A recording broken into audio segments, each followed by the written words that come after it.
Setelah 14 jam dilaporkan hilang saat melaut, korban Praditya Batelemi akhirnya ditemukan tim SAR gabungan.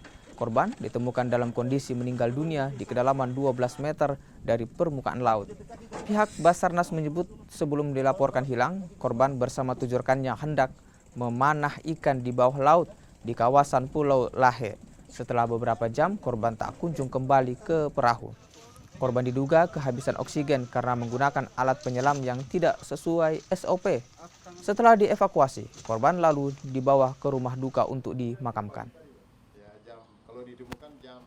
Dengan proses pencarian kurang lebih 2-3 jam, pelaksanaannya korban ditemukan oleh temannya di kedalaman kurang lebih 12 meter. Sementara menurut informasi yang kami dapatkan dari Korpos, memang sih alatnya secara manual. Itu manual. Kalau memang kita berbicara terkait dengan alat manual kan otomatis daripada safety-nya itu kan otomatis kurang.